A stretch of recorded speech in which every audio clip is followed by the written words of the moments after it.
Hello मेरे प्यारे साथियों। तो चलिए द यूनिवर्स विजन क्लास में आज आपका फिर से स्वागत है। लो हम फिर आ गए हिंदी क्लास 10th के लिए।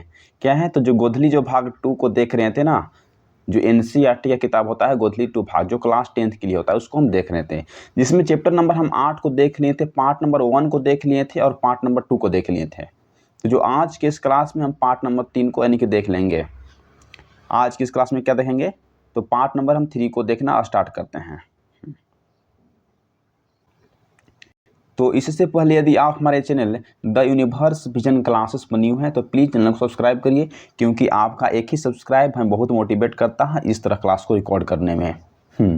तो चैप्टर का क्या नाम है बाबू? तो चैप्टर नंबर हम 8 को देख रहे हैं, जीत जीत में निरखत हूँ, जो पंडित बिरजू महाराज जी के द्वारा इस पाठ को लिखा गया है। तो इसका हम लोग किताब जो है ना बुक, उसका हम एक्सप्लेनेशन देखते हैं लाइन बाय लाइन, जो हिंदी जो मतलब है संपूर्ण जो कथा है उसको हम समझाएंगे। तो जहाँ से हम लोग देख लिए थे पार्ट नंबर 1 और पार्ट नंबर 2, उसके बाद हम यहाँ से नेक्स्ट क्लास को करना जा रहे हैं। देखिए इसको हम लोग देख लिए थे तो बोले कि हाँ सर देख लिए थे, इसको पढ़ लिए थे तो बोले कि हाँ। हमको यहाँ से देखना रह गया था क्लास को, अब यहाँ से हम लोग देखना स्टार्ट करते हैं। तो इससे पहले यदि आप हमारे चैनल पर न्यू है तो प्लीज़ चैनल को सब्सक्राइब करिए, क्योंकि आपका एक ही सब्सक्राइब बहुत मोटिवेट करता है इस तरह क्लास को रिकॉर्ड करने में। देखिए क्या है, मुजफ्फरपुर भी गए थे। जो कवि कौन है तो बोला कि पंडित बिरजू महाराज जी हैं। तो पंडित बिरजू महाराज जी जो नृत्य गान करते करते डांस करते हुए कहाँ गए थे तो मुजफ्फरपुर भी गए थे। वे भी बोले कि जयपुर भी गया, मैं वहाँ कोशिश की, मतलब यह कि प्रोग्राम मिल जाए, 200-400 रुपये मिल जाए तो कुछ महीने कट जाएंगे। देखिए इसमें पंडित बिरजू महाराज जी क्या कर रहे हैं, देखिए कह रहे हैं कि मुजफ्फरपुर भी हम गए थे, जयपुर भी मैं गया, वहाँ भी कोशिश मैंने किया, बहुत ट्राई किया, मतलब कि कुछ प्रोग्राम मिल जाए तो 200 से 400 रुपये मुझे मिल जाएंगे। देखिए कुछ महीने कट जाएंगे, ऐसी हालत थी। मैंने उस समय जो पंडित बिरजू महाराज जी के जो पिताजी थे वो 48 साल की उम्र में मर गए थे, उनका निधन हो गया था। तो उसके बाद उनके जो घर में दयनीय स्थिति आ गया था, उनको बहुत बहुत जो है ना पैसों की से सामना करना पड़ा था। उनके पास उतना पैसा भी नहीं था, उनको अच्छी तरीक़ों से पढ़ाई भी नहीं हुआ था, बाधा हो गया था पढ़ाई पैसा के कारण। तो वही बोल रहे हैं कुछ महीनों कट जाएंगे, ऐसी हालत थी। पंडित बिरजू महाराज जी बोल रहे हैं हम लोग रहते थे एक मकान में ही थे, बोल रहे हैं कि हम लोग रहते थे एक मकान में ही थे, पर ऊपर नीचे चूल्हा शुरू से ही अलग था। लेखक जी बोल रहे हैं कि हम लोग तो रहते थे एक मकान में, लेकिन ऊपर से यानी कि ऊपर और नीचे रहते थे। ठीक, ये बोल रहे हैं कि चूल्हा जो है ना वह शुरू से ही अलग था। जो खाना बनाने के लिए गांव घर में चूल्हा होता है तो हाँ, तो वही चूल्हा अलग था। तो पंडित बिरजू महाराज जी एक सिंपल गांव से बिलोंग करते थे, तो उनके घर में भी चूल्हा होगा। देखिए यहाँ से महाराज जी का अपना खाना पीना जैसा था पिताजी के समय में से, जैसे दादी पिता अलग रहते थे, चाचा अलग रहते थे और वे मारा पीटी बहुत करते थे। इसका मतलब क्या है, देखिए पंडित बिरजू महाराज जी बोल रहे हैं कि जो अपना खाना जो पीना है ना वह जैसा क्या था तो सब अलग अलग थे। पिताजी के समय से ही जो दादी पिता अलग रहते थे, जो पिताजी इनके थे ना पंडित बिरजू महाराज जी, तो उनके पिता और दादी जी अलग अलग रहते थे। चाचा भी इनके अलग रहते थे और वे भी मार पीटी बहुत करते थे। सब आपस में लड़ाई होता ही रहता है गाँव देहात में, आप लोग जान रहे हैं। तो ऐसा इनके साथ भी हुआ था। अब देखिए 14 साल की उम्र में मैं जब वापस लखनऊ आया फेल होकर, तब कपिला जी अचानक लखनऊ पहुंची, मालूम करने कि लड़का जो है वह कुछ करता है भी, यह आवारा है, यह गिरहकट हो गया, वह है कहाँ। तब अम्मा जी ने दिखाया मुझे कि करते हुए कि थोड़ा, देखिए यहाँ से देखना स्टार्ट करते हैं, शायद आपको न लोक रहा होगा। अब तो लोकना चाहिए आपको। देखिए तो बोल रहे हैं कि मैं 14 साल की जब उम्र में थे, मैं जब वापस लखनऊ फेल होकर आए थे, बेचारे फेल हो गए थे पैसा के कारण, वो अच्छी तरीक़ों से एजुकेशन नहीं ले पाए। तो बोल रहे हैं कि 14 साल के उम्र में जब मैं लखनऊ जब वापस आया फेल होकर, तब कपिला जी अचानक लखनऊ पहुँचे, मालूम करने कि लड़का जो है ना वह कुछ करता है या आवारा है। देखिए, जब अगर आपके पास आर्थिक स्थिति कमज़ोर होगा, जब आपके पास पैसा नहीं होगा ना, तो आपको अगल-बगल जो दोस्त चाचा रहेंगे ना, तो आपको वो कहेंगे कि ये नहीं देखेंगे कि पैसा के कारण बेचारा नहीं पढ़ पाया, वो देखेंगे कि तुम फेल आया या तो फर्स्ट आया, वही उनको मालूम करने पहुँचे, क्या है तो लड़का फेल हो गया है, आवारा है, कहाँ है, कुछ करता भी है, यह देखने उनको चाचा आए थे। देखिए, इस तरह से हम कह रहे हैं कि बढ़िया से आप लोग पढ़िए, एक अच्छा परफॉर्मेंस करिए 10th में, 99% या 80% मार्क्स लाइए, इसका 12th में आइए, एक अच्छा परफॉर्मेंस उसमें भी कीजिए, उसके बाद अपना जॉब लीजिए। देखिए यहाँ से, उसके बाद जो है ना गिरहकट हो गया मैं, कभी बोल रहे हैं कि गिरहकट हो गया, वहाँ कहाँ है? तब अम्मा जी ने मुझे दिखाया, उनके जो पंडित बिरजू महाराज जी थे ना, उनको बोल रहा है कि अब अम्मा जी ने दिखाया मुझे, इनको, हाँ, पंडित बिरजू महाराज जी के, कि करते हैं थोड़ा बहुत जो सीख पाए थे। तब कपिला जी मुझे संगीत भारती, जो पहले हिंदुस्तान म्यूजिक डांस एकेडमी था, वहीं संगीत भारती हो गया था। बोल रहे हैं कि जो अम्मा जी है ना, मेरा जो पंडित बिरजू महाराज जी की जो माँ थी, वह दिखाए किनको, अपना चाचा को, देखिए यही तो लड़का है, थोड़ा बहुत जो कुछ सीख पाया था। तब कपिला जी जो उनके चाचा थे ना, अगर आपसे पूछ देगा कि पंडित बिरजू महाराज जी के चाचा का नाम क्या था, तो बोलना है कि कपिला जी।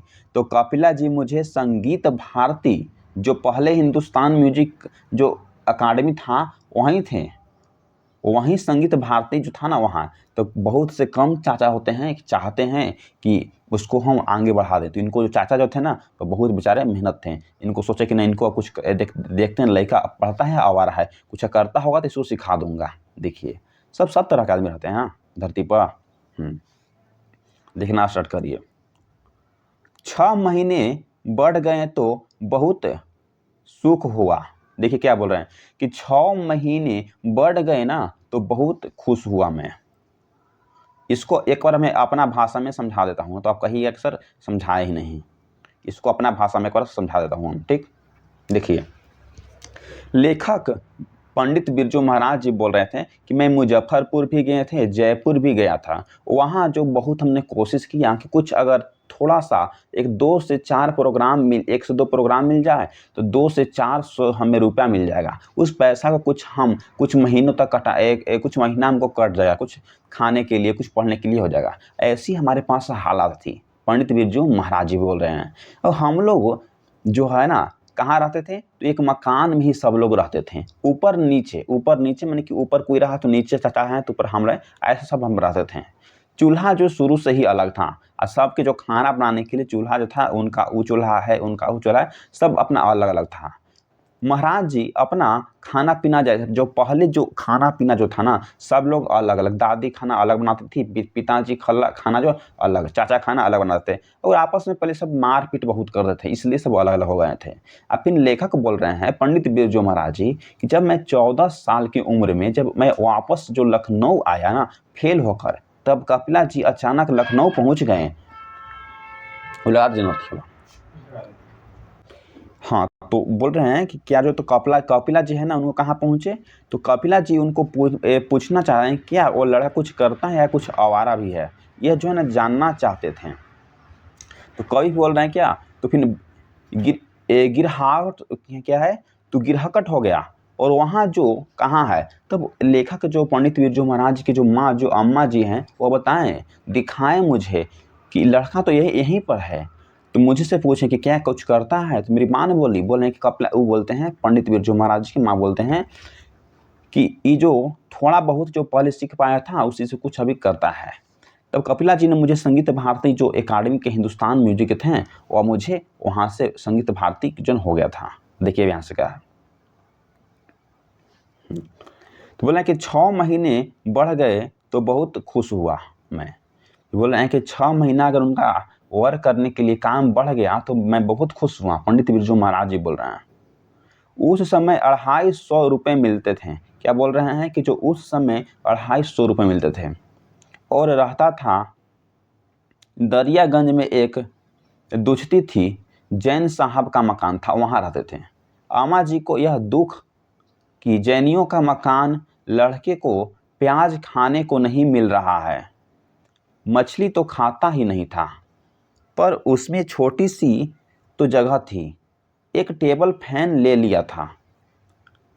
दरियागंज से 5 या 9 नंबर बस पकड़ता था, कभी रीगल पर और तो कभी ओडेन सिनेमा के पास उतरता था। वह स्कूल था रिवेली के पास, तो 1 महीने तक मैं रास्ता ही भूल जाता था। एक से खंबे बोला है कि एक से खंबे चारों तरफ, तो मैं किसी भी सीढ़ी से चढ़ जाता था। बड़ी मुश्किलें से फिर निशाना बनाए यहाँ से जाने के, बोले कि बहुत तरीक़ाओं से निशाना बनाए, यहाँ से जाओ यहाँ से जाओ। देखिए इसमें क्या है, बोल रहे हैं कि जब उनको नृत्य गान जो करने की जो अथी था, टाइम था, वह 6 महीने इनको बढ़ा दिया गया। तो जो पंडित बिरजू महाराज जी बहुत खुश हुए। अब बोलें कि उस समय 250 रुपया मिलता था और रहता था कहाँ, दरियागंज में। एक दुष्टी थी, जैन साहब का मकान, वहाँ रहते थे। तो इनको अम्मा जी बोलते थे। इनको अम्मा जी को सुनकर यह बहुत दुख होता था कि जैनियों का मकान है, लड़कों को प्याज खाने के लिए नहीं मिलता रहा है, नहीं मिलता होगा। मछली तो यह खाता ही नहीं है, पर उसमें छोटी सी तो जगह थी। बोल रहे हैं कि उसमें छोटी सी जगह है। एक टेबल फैन ले लिया था। पंडित बिरजू महाराज जी बोल रहे हैं कि उसमें टेबल जो फैन जो पंखा होता है हम ले लिए थे। दरियागंज से 5 या 9 नंबर बस पकड़ता था वहाँ जाने के लिए, कभी रीगल पर तो कभी ओडेन सिनेमा के पास उतरता था। मानी कि स्थान है, तो बोल रहे हैं कभी हम रीगल स्थान पर उतरते थे या कभी हम ओडेन जो सिनेमा हॉल है वहाँ उतरते थे। वह स्कूल था रिवेली के पास, तो 1 महीने तक मैं रास्ता ही भूल जाता था। जो उनके चाचा थे ना, वो डांस म्यूजिक कंपनी में इनको एडमिशन करवा दिए, ये सीखेगा। तो ये बोल रहे हैं कि वह जो स्कूल था वह रिवेली के पास था, तो 1 महीने तक मैं रास्ता ही भूल जाता था कि आज कन्ने से जाना है, कल कन्ने से जाना है।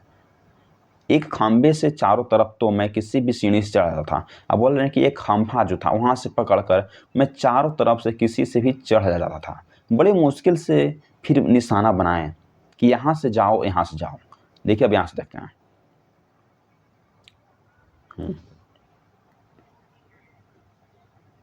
हाँ हाँ बोले कि हाँ, एक घटना बहुत दुखदाई रही है। लेखक पंडित बिरजू महाराज जी बोल रहे हैं कि हाँ, एक जो घटना है बहुत दुखदाई रही है। शुरू में बाबूजी के मृत्यु के समय बिल्कुल पैसा नहीं था। घर में उनका 10वां किया जा सके। 10 दिन के अंदर सोचिए, मैंने 2 प्रोग्राम किए और उन 2 प्रोग्राम से मुझे 500 रुपये इकट्ठा हुए, तो 10वीं और 13वीं की गई। फिर बोला जा रहा है क्या है, देखिए 12 मित्रों, बोला है कि 12 मित्रों आदि को भी शायद अंदाज नहीं हो रहा होगा कि घर की ऐसी हालात है। जो भी हो, बोल रहे हैं कि जो भी हो, यह मुझसे अच्छी तरह याद है कि पिताजी का मरना, फिर उन 10 दिनों में मेरा नाचना और पैसे इकट्ठे होना और उनसे ही 10वीं 13वीं का इंतजाम होना, यह मुझसे अच्छी तरह याद है। उससे बड़ा कष्ट और कुछ नहीं हुआ होगा। ऐसी हालात में मैंने ये सोचकर नाचने लगा। मेरा ख्याल है कानपुर या देहरादून ऐसी जगह। देखिए इसको अपना भाषा में समझा देते हैं आपको। तो बोल रहे हैं कि हाँ, एक घटना बहुत हमें दुखदाई रही है। शुरू में बाबूजी के मृत्यु के समय बिल्कुल पैसा नहीं था। पंडित बिरजू महाराज जी बोल रहे हैं, जब मैं घर में था तो उनका 10वां किए जा सके। 10 दिन के जो अंदर सोचिए, मैंने 2 प्रोग्राम किए थे और उन 2 प्रोग्राम में 500 रुपये हमें मिले थे, तो वही पैसा से हम 10वां और 13वीं किए थे। बोल रहे हैं कि पंडित बिरजू महाराज जी भी बोल रहे हैं कि 12 मित्रों आदि को भी शायद यह अंदाज नहीं रहा होगा कि घर की ऐसी हालत है, ऐसी कंडीशन है। जो भी हो, यह मुझसे अच्छी तरह तो याद है कि पिताजी का निधन होना, फिर उन 10 दिनों में मेरा नाचना और पैसे इकट्ठे होना और उनसे ही 10वीं 13वीं का इंतजाम होना, यह मुझसे अच्छी तरह याद है। उससे एक बड़ा कष्ट और क्या है दुनिया में, कुछ नहीं है। ये बोला है कि ऐसे हालात मैंने सोचकर नाचने लगा। मेरी ख्याल है कानपुर या देहरादून ऐसी जगह। देखिए ऐसा कानपुर या देहरादून ऐसी जगह। तो पंडित बिरजू महाराज का नृत्य देखते हुए काव्यवांश, स्थिति नहीं, गति नहीं, मुद्रा नहीं, नहीं भंगिमा, लय में लेमान ये सृष्टि कथ्यात मूर्तिवान है। बोले हैं कि पंडित बिरजू महाराज जी को नृत्य देखते हुए काव्यांशा, स्थिति नहीं था, गति नहीं था, मोमेंट नहीं था, मुद्रा, उनके पास पैसा भी नहीं था, नहीं भंगिमा थी, नहीं उनके लय थी, नहीं सृष्टि थी, कुछ उनके अंदर नहीं था, पर भी वो अपना काम को जारी रखें। तो जिस तरह से अगर आप ही मेहनत भी करिएगा अभी से ही, तो आप एक अच्छा परफॉर्मेंस कर सकते हैं, जिस तरह से पंडित बिरजू महाराज जी के हैं। देखिए किया गया। लखनऊ से वह गया, बोले हैं कि लखनऊ से वह गया, नहीं नाचता तो पैसा कहाँ लेता, कहाँ होता। पंडित बिरजू महाराज जी बोल रहे हैं कि लखनऊ से वहाँ गया, नहीं तो पैसा कहाँ होता। यह बहुत बड़ा दुखद वक्त था। खैर बहरहाल जब 14 साल का था तो संगीत भारती आया, फिर जब 1 साल हो, फिर बोल रहे हैं कि फिर जब 1 साल हो तो कहने लगा अब तुम परमानेंट हो गए हो। बोल रहे हैं कि जब 14 साल के हुए थे तो क्या बोल रहे थे, तो इनको बोल रहे थे कि 12 साल का, 12 बोले कि बहरहाल जब 14 साल का था तो संगीत भारती वह ज्वाइनिंग किया था, फिर जब 1 साल उनको बढ़ गया तो वह कहने लगा, क्या कहने लगा, देखिए ऐसा, तो कहने लगे कि अब तुम यहाँ परमानेंट हो गए हो। मैंने वहाँ 4.5 साल तक काम किया। वह नृत्य गान करते थे पंडित बिरजू महाराज जी, तो ये बोल रहे हैं कि मैंने यहाँ 4.5 साल तक काम किए नृत्य गान। संगीत भारती में सबसे बड़ी काम थी कि गुप्ता जी की भारतनाट्यम। बोल रहे हैं, क्या बोल रहे हैं, देखिए कि संगीत भारती में सबसे बड़ी काम यह थी कि गुप्ता जी की भारतनाट्यम। मणिपुरी आदि वाले को तो कहते थे कि पंक्ति बनाकर ग्रुप फिट करो, ये करो वो करो, और समझते थे कथक के 8 मिनट का रानी करना का शोले करवाओ, 2 बस ही वही काफ़ी है। तो मुझे बहुत दुख होता था कि मैं कर सकता हूँ और मुझे करने नहीं देते। इसी धर्म संकट में मैंने नौकरी छोड़ दी। करीब 56 के आसपास लगभग 8 महीने में अलग अलग मैं लखनऊ चला गया था। बस ऐसे ही तब शंभू महाराज जी आ चुके थे भारतीय कला केंद्र में और सुमित्रा जी के यहाँ करजन रोड में सिखाते थे। बोला जा रहा है कि माया राव को संगीत भारती की कमाई से मैंने एक साइकिल खरीदी थी जो मेरे पास अभी भी है, और उस साइकिल को मैं नहीं बेचता हूँ। देखिए इसमें बोल रहे हैं ना लेखक कि जब वहाँ हम गए, तुरंत 1 साल ज्वाइनिंग की, तो उसके बाद हमको कहने लगे कि अब तो यहाँ परमानेंट हो गए हो। तो मैंने वहाँ 4.5 साल भी काम भी किए। तो संगीत भारती में सबसे बड़ा काम यह था कि गुप्ता जी भारतनाट्यम मणि आदि जो है ना उस पर एक ऐसे डांस नृत्य करना। तो कहते थे कि पंक्ति जो बनाकर ग्रुप फिट करो, ये करो वो करो, समझते थे कथक के 8 मिनट का रानी करना का शोले करवा दो, बस वही काफ़ी है। तो पंडित बिरजू महाराज जी बोल रहे हैं कि वहाँ जब गए ना हम लोग, तो कहते थे कि ये करो वो करो वो करो, सब बहुत काम इनसे लिया जाता था। ये सब देख कर बहुत इनको दुख हुआ। अब पंडित बिरजू महाराज जी बोल रहे हैं कि मैं कर सकता हूँ और मुझे करने की फिर बोले कि मुझे करने नहीं देते थे सब लोग, इनको डांस नृत्य नहीं करने देते थे। तो इसी धर्म संकट में आकर इन्होंने वहाँ की नौकरी छोड़ दी है। करीब 56 के आसपास लगभग 8 महीना में जो अलग अलग नौकरी भी किए थे सब छोड़ दिए। फिर बोल रहे हैं कि मैं लखनऊ चला गया था। बस ऐसे ही जब तक शंभू महाराज जी आ चुके थे भारतीय कला केंद्र में सुमित्रा जी के यहाँ करजन रोड में वो सिखाते थे। कौन? तो शंभू महाराज जी। मैयाराव को संगीत भारती कई महीनों से सिखाते थे, तो एक मैं वहाँ से साइकिल खरीदे थे जो मैं उसे बेचना नहीं चाहता था। पंडित बिरजू महाराज जी बोल रहे हैं, उसे मैं बेचना नहीं चाहता हूँ, उसे देखकर मैं पुराना वक्त याद करता हूँ। उसे देखकर क्या करता हूँ? उसे देखकर मैं पुराना वक्त को याद करता हूँ। अब यहाँ से देखना स्टार्ट करिए, देखिए किस तरह साइकिल पर मैं चढ़कर एक ट्यूशन करता था। 50 रुपए की संगीत भारती के पैसे से काफ़ी नहीं होते थे। फैमिली थी, 12 खंबा रोड पर 2 बच्चे थे, मिकी और अनु। अगर आपसे बोल देगा कि फैमिली में इनके 2 बच्चे का क्या नाम था, तो बोलना है कि मिकी और अनु। इनके 2 बरखंबा रोड पर बचे थे। कहाँ था? तो बरखंबा रोड पर बचे थे, एक मीनू और एक अनु। 2 बार यहाँ सड़क पर गिर भी पड़ा, मैं अनबैलेंस होकर। बोल रहे हैं कि जब मैं साइकिल पर बैठ के जाते थे तो मैं 2 बार साइकिल पर अनबैलेंस होकर गिर भी गया। साइकिल काम चलाऊ आती थी, यानी कि साइकिल उनको बहुत एक्सपर्ट नहीं थे, काम चलाऊ आने जाने के लिए उनको सीखे थे केवल। तो साइकिल जो है ना उनको काम चलाऊ आती थी, ठीक थोड़ी से आती थी। बस के पैसे बचाने के लिए खरीदे था साइकिल उन्होंने, पंडित बिरजू महाराज जी। खैर भारतीय कला केंद्र आए, पूसा रोड पर वहाँ आए तो वहाँ भी छोटी क्लास बजाते हुए घुंघरू नहीं, पूरा का पूरा अंतरिक्ष घूमता चमकता, न छात्रों को अंकुरित भाव से संवर जाते। कहाँ? तो देखिए यहाँ से, बस के पैसा बचाने के लिए खरीदे थे। खैर भारतीय कला केंद्र आए, पूसा रोड पर वहाँ भी छोटी क्लास बजाते हुए घुंघरू नहीं थे, पूरा का पूरा अंतरिक्ष घूमता चमकता, न छात्रों अंकुरित भाव में स्वर जाते।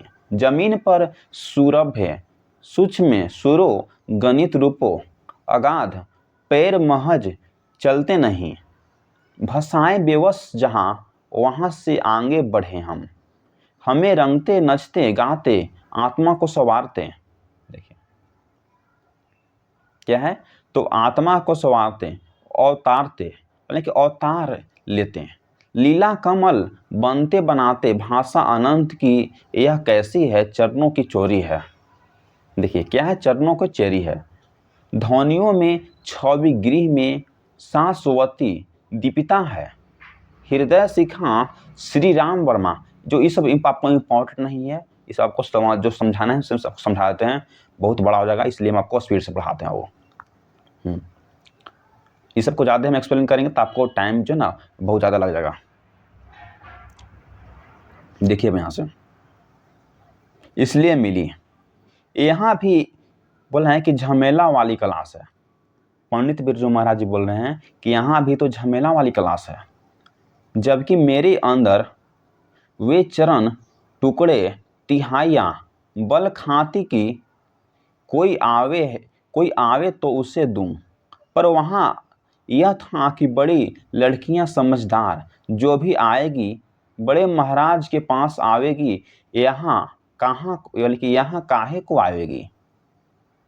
अब 18-20 साल का लड़का बड़े बुजुर्ग के आगे कहाँ चल सकता था। खैर उससे रसीम वाजपेयी की एक लड़की मिली थी, उन्हें पूरा मन से सिखाया था। देखिए क्या बोल रहे हैं, बोल रहे हैं कि यहाँ बहुत झमेला वाली क्लास थी, जब मेरे अंदर वे चरण टुकड़े तिहाइयाँ बल खाते की, कोई आवे तो उसे हम क्लास दूंगा। पर वहाँ यह था कि बड़ी लड़कियाँ समझदार थीं, जो भी आएगी बड़े महाराज के पास आवेगी, यहाँ काहे के आवेगी। पंडित बिरजू महाराज जी बोल रहे हैं। अब 18-20 साल का लड़का बड़े बुजुर्ग लोग हैं ना, बुजुर्ग के आगे कहाँ चल सकता था। खैर उसमें एक रसीम वाजपेयी की एक लड़की मिली, उन्होंने पूरा मन से मुझे क्लास को सिखाया था। देखिए अब यहाँ से, इसलिए भी हमको तो और कई बड़ी लड़कियां मिलती नहीं।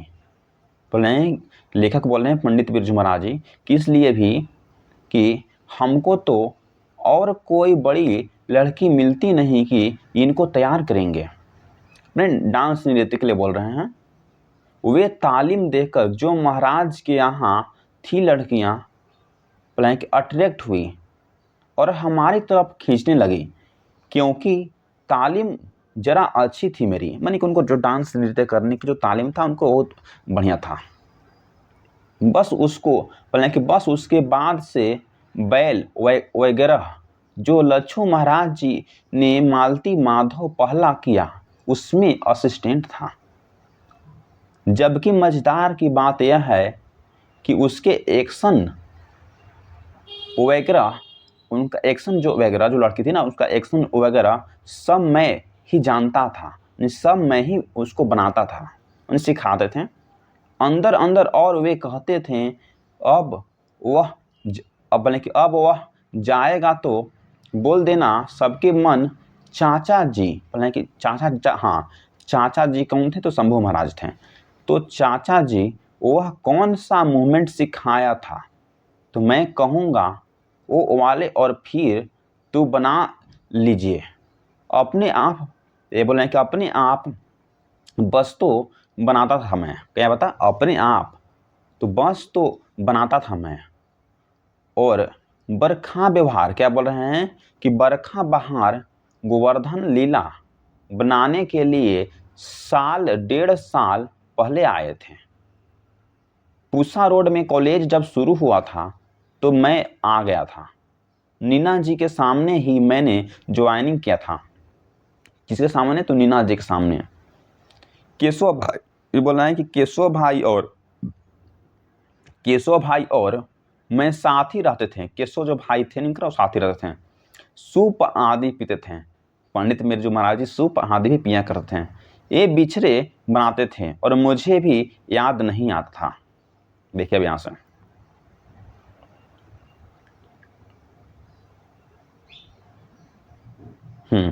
देखना स्टार्ट करते हैं। देखिए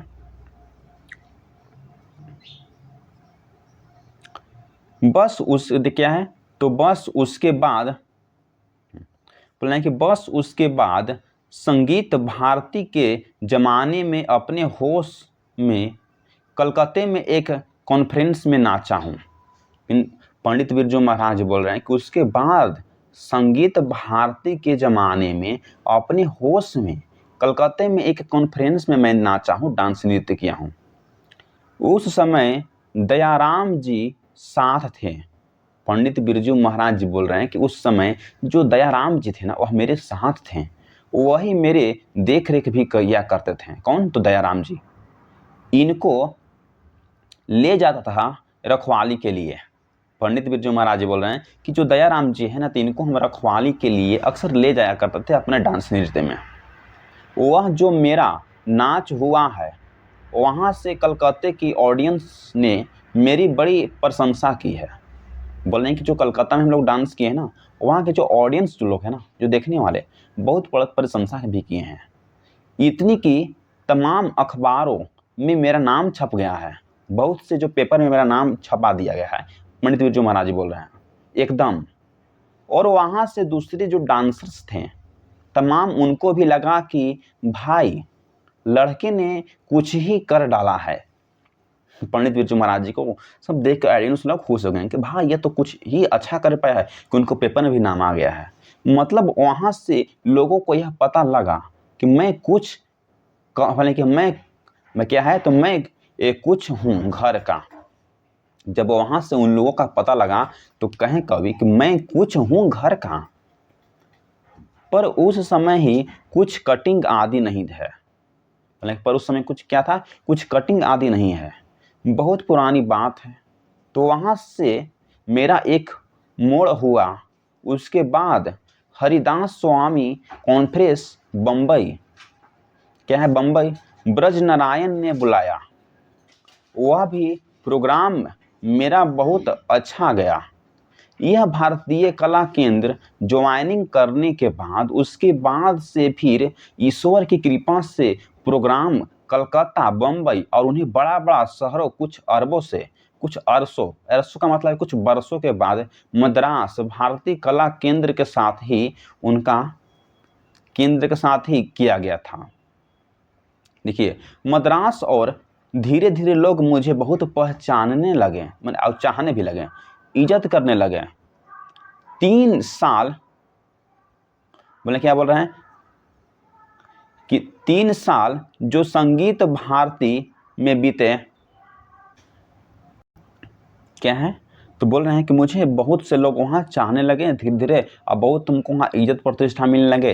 3 साल जो संगीत भारती, क्या बोल रहे हैं, देखिए कि 3 साल जो संगीत भारती में बीते, उसमें मेरा नियम था कि सुबह 4 बजे उठना बगैर नागा, चाहे बुखार चढ़े। तो बोल रहे हैं कि चाहे हमको बुखार लगे या कुछ, तो सुबह हमको 4 बजे उठना ही है डेली। पंडित बिरजू महाराज जी बोल रहे हैं, चाहे खांसी आ रही है, सुबह 5 बजे से रियाज, 5, 6, 7, 8 तक रियाज, फिर घर जाना। रियाज का मतलब है जो मुस्लिम जो लोग होते हैं ना, तो उनको रियाज होता है, तो उनको जाने पड़ता है अपना मस्जिद में। तो वहाँ से बोल रहे हैं कि 5 बजे उठते थे और 5 से 6 7 बजे तक अपना रियाज करके आ जाते थे, और 1 घंटे में तैयार होकर वापस 9 बजे 2 घंटे की क्लास सुबह थी। ये बोल रहे हैं कि 9 बजे से हम तैयार होकर आते थे अपना क्लास करने के लिए, जो हाँ 1 से 2 घंटे मेरा क्लास हुआ करते हैं। और 3, देखिए अब यहाँ से देखना स्टार्ट करते हैं, देखिए वह 3 साल में मैंने खूब रियाज किया, मैंने खूब डांस थी प्रगति बहुत अच्छा से की है 3 साल में। मतलब यही सोचकर कि यही जो टाइम है, अगर कुछ बढ़ना है, हमें कुछ आगे बढ़ना है, कुछ लाइफ में करना है, तो अंधेरा काम करके किया करते थे। जो लाइट वगैरह पास नहीं था, तो अंधेरे में भी अपना और रियाज करने का प्रयास किया करते थे। जब बाद में थक जाऊं तो मैं तो भी क्या है, तो मैं तो भी साज हाथों से अपना सितार, कभी गिटार, कभी हारमोनियम लेकर बजाऊं। बोलते थे कि जब हम डांस नृत्य करते करते थक जाते थे, तो अपने बैठ जाते थे पलंग या बिस्तर पर, और बैठ कर अपने हाथों से हारमोनियम बजाते थे, तो कभी सितारा बजाते थे, तो कभी गिटार बजाया करते थे अक्सर। मतलब रिलैक्स होने के लिए, केवल रिलैक्स होने के लिए। सितार मैं भी बहुत बजाने लगा, अच्छा खासा, हाँ खूब जोरों से। फिर हाथों में शक्लें बनने लगी। ये बोला है कि मिजराम की वजह से तो मैंने डर के मारे छोड़ दिया, डिस्टर्ब करेगा कोई अगर बगल में होगा, तो बोले हैं कि मिजराम की वजह से तो वह मैंने डर के मारे छोड़ दिया कि डिस्टर्ब करेगा। डांस में बोले हैं कि डांस में की 2 आंखों दिखेगी, तो मैं सितार, देखिए क्या, सितार छोड़ दिया। यहाँ से देखिए कि मैं जो है ना सितार छोड़ दिया, गिटार बजाने लगा, ऐसे ही थोड़ा शौक के मारे सितारे ही छोड़ दिया। यानी कि ऐसा भी कारण, किसी कारण होगा तो सितारा भी बजाने के लिए छोड़ दिए, गिटार छोड़ा। फिर बांसुरी मेरी बहुत दिन तक चली, बांसुरी बजाते थे। जो पंडित बिरजू महाराज थे ना, वह बांसुरी भी बजाते थे। मतलब शौक के मारे बजाते रहा। डागर साहब के साथ ट्रेन में भी अपने ऊपर बजा रहा हूँ, वे नीचे गुनगुना रहे हैं, तो शौक उसका भी रहा है। फिर सरोद भी चलता रहा है। खैर सरोद तो अभी, सरोद का मतलब नहीं इसमें है, बोले कि सरोद तो भी अभी मौका शौक है। ताबला मैं शुरू से ही बजाता था, हारमोनियम थोड़ा बहुत, तो बोल रहे हैं कि लहरा बजाने में लायक बहुत शुरू से बजाता हूँ। शुरू में फिल्मी गाने बनाकर मैं पूरे मोहल्ले के लोगों को खुश किया करता था। जब मैं छोटा था, मैंने जब छोटा थे और एक फैमिली में थी, मोहल्ले में जो मेरे गाना सुनकर बहुत खुशी हुआ करते थे, तो खाना पीना वहाँ भी खिला देते थे। सिंधी फैमिली थी जो बेचारी मेरी बहुत मदद करती थी। कोई सिंधी फैमिली का कोई आदमी होगा जो इन्हीं को बहुत मदद करता था। कभी दाल मखाने की सब्जी जब बने तो चुपचाप लाकर मुझे खिला देते थे। उन दिनों मतलब हमारी हालत भी ऐसी थी कि कोई खिला दे तो अच्छा लगता था। खैर फिर उसके बाद तो मैं फिर यहाँ काम करने लगे, और नए नए उसके बाद भी कहानी तो फिर किए। मालूम है आपको कितने वैकेल की दुनिया भर के अलग अलग क्या है, तो अलग अलग हिस्टोरिकल और फिर विदेश टूर भी शुरू हो गए। रूस पहला ट्रिप था, बोले कि फिर विदेश भी और डांस करने चले गए, जिसमें रूस में गए थे, जिसमें कुमार संभव को लेकर वह सब गए थे। इसको अपना एक बार भाषा में समझा देते हैं। देखिए क्या है मतलब इसका से, देखिए। तो उसके बाद बोल रहे हैं पंडित बिरजू महाराज जी कि भारत, हाँ क्या है कि संगीत भारती के ज़माने में अपने होश में हम कलकत्ता भी चले गए। कलकत्ता में एक कॉन्फ्रेंस में मैं नाचा हूँ, मैंने डांस नृत्य किए थे। उस समय दयाराम जी थे ना, उनके साथ थे, वह मेरी देख रेख करते हैं। कौन तो दयाराम जी थे, उनको साथ में अपना रखते थे, इनको ले जाते थे रखवाली के लिए केवल। वो जो मेरा नाच हुआ है वहाँ से कलकत्ते की ऑडियंस ने मेरी प्रशंसा भी किए हैं, इतनी प्रशंसा किए हैं कि तमाम मुझे अखबार और पेपर और न्यूज़ में छपवा दिए हैं। और वहाँ से दूसरे डांसर थे, तमाम उनको भी लगा कि भाई लड़के ने कुछ ही कर डाला है, बहुत बढ़िया डांस किया है। मतलब वहाँ से जो लोग थे ना, लोगों को पता लगा कि मैं कुछ बहुत अच्छा काम कर रहा हूँ, डांस कर रहा हूँ। पर उस समय की बात है, कुछ कटिंग आदि नहीं इनको आती थी, कुछ और स्टाइल से इनको डांस करना नहीं आता था, सिंपल डांस करना आता था। तो यह बहुत पुरानी बात है। तो फिर लेखक बोलते हैं कि वहाँ से मेरा एक मोड़ हुआ। उसके बाद बोला कि हरिदास स्वामी कॉन्फ्रेंस बम्बई, बोला कि ब्रज नारायण ने मुझे बुला दिया डांस न्यूज़ में देखकर कि आप अच्छा डांस करते हैं तो आइए। कोई भी अगर अच्छा डांस करता है तो उसको बुलाया जाता है प्रोग्राम के लिए। बोले कि वह भी प्रोग्राम में बहुत अच्छा आ गया। यह भारतीय कला केंद्र ज्वाइन करने के बाद उसके बाद से ईश्वर की कृपा से प्रोग्राम कलकत्ता, मुंबई और उन्हीं बड़े बड़े शहर में कई बरस तक उनको मिलता रहा। मद्रास भारतीय कला केंद्र के साथ ही उन्होंने भी गए थे। और मद्रास में वो धीरे धीरे मुझे चाहने लगे, लोग इज्जत करने लगे, प्रतिष्ठा करने लगे। बोल रहे हैं कि 3 साल से संगीत भारती में बीत गए।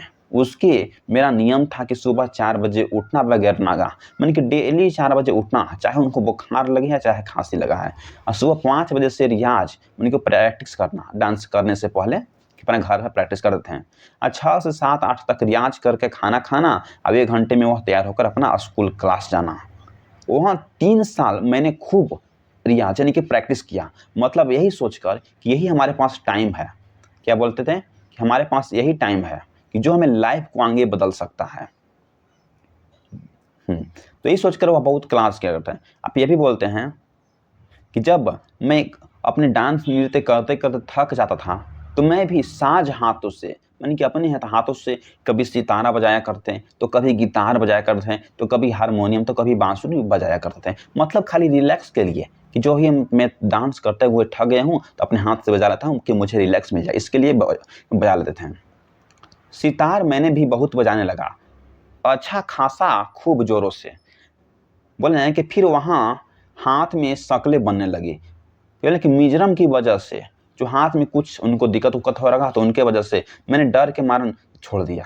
डिस्टर्ब करेगा डांस में, कोई 2 आंखें दिखेगी तो मुझे सितारा, उनके आंख में कुछ शायद दिक्कत हो रहा होगा तो उसके वजह से छोड़ दिए। फिर बोल रहे हैं कि मुझे गिटार बजाने लगे थे, ऐसा भी शौक के मारे उनको भी छोड़ दिए, सितारा भी छोड़ दिए, गिटार भी छोड़ दिए। फिर अब वह बांसुरी बजाने बहुत उनको मन लगने लगा, फिर वह बांसुरी बजाना स्टार्ट कर दिए। मतलब शौक के मारे बजाता रहा। डागर साहब के साथ ट्रेन में भी अपने ऊपर बजा रहा हूँ, डागर साहब ऊपर बैठे हुए हैं, हम नीचे बैठे हुए हैं। तो मैं बोल रहा हूँ पंडित बिरजू महाराज जी कि डागर साहब नीचे बैठे हुए हैं, हम ऊपर, तो मैं ऊपर बजा रहा हूँ और नीचे वह गाना गा रहे हैं, गुनगुना रहे हैं। देखिए इसमें तो शौक उसका भी रहा होगा। श्रोदे भी चलता था, श्रोद तो अभी भी मेरा शौक था। बोले हैं कि तबला में शुरू से बजाता हूँ, हारमोनियम थोड़ा बहुत लहरा बजाने के लायक बहुत शुरू से बजाता हूँ। फिर बोल रहे हैं कि शुरू में फिल्मी गाने गाकर मैं पूरे मोहल्ले के लोगों को खुश किया करते थे। जब मैं छोटा था और 1-2 फैमिली के मोहल्ले में जो लोग थे ना, मेरा गाना सुनकर बहुत खुश हुआ करते थे। और खाना पीना भी मुझे खिला देते थे, जो लोग होते थे गाँव के। फिर बोल रहे हैं कि सिंधी फैमिली थी, ये बेचारी मेरी बहुत मदद करती थी। कभी दाल मखानी की सब्जी जब बने तो चुपचाप लाकर मुझे खिला देती थी। तो उन दिनों मतलब मेरी हालत ऐसी भी थी कि कोई खिला दे तो मुझे अच्छा लगता था। खैर फिर उस दिन तो तमाम बात थी, फिर यह काम करने लगे और नए उसके बाद कहानी तो फिर मुझे मालूम ही है कि आपको कि कितने बोला है कि बैले की दुनिया है। किस तरह से जो बैल जो काम करता है ना उसको हम एक आदमी इंसान को काम करना पड़ता है इसमें जो जीने के लिए केवल। तो ये बोल रहे हैं कि बैल के लिए दुनिया भर के अलग अलग ही बोले क्या है तो हिस्टोरिकल और विदेश टूर भी गए, अच्छा माने की जगह डांस करने गए, रूस में भी गए थे जो इनका पहला ट्रिप था। अगर आपसे पूछ देगा कि रूस में डांस करने के लिए जो गए थे पंडित बिरजू महाराज जी, इनका कौन सा ट्रिप था, बोला कि इनका पहला ट्रिप था। देखिए मैं जिसमें कुमार संभव को लेकर वह गए थे। आपसे भी पूछा गया सवाल है कि रूस में गए थे वह किसके साथ गए थे, तो बोला है कुमार संभव को साथ लेकर गए थे। यहाँ से आपको 1 मार्क्स में ऑब्जेक्टिव पूछता है। तो चलिए अब यहाँ से देख लिए हैं, अब इसके बाद हम नेक्स्ट क्लास में यहाँ से शुरू करेंगे। तो पार्ट नंबर 2 तो हम खत्म कर लिए हैं, और पार्ट नंबर जो 3 है ना, तो यहाँ से हम लोग इसको खत्म देख लेंगे नेक्स्ट क्लास में। तो इससे पहले यदि आप हमारे चैनल पर न्यू है, इसको PDF जो है ना आपको हम दे देंगे, तो प्लीज़ चैनल पर न्यू चैनल को सब्सक्राइब करिए। तो thanks for watching this video. जय हिंद, जय भारत।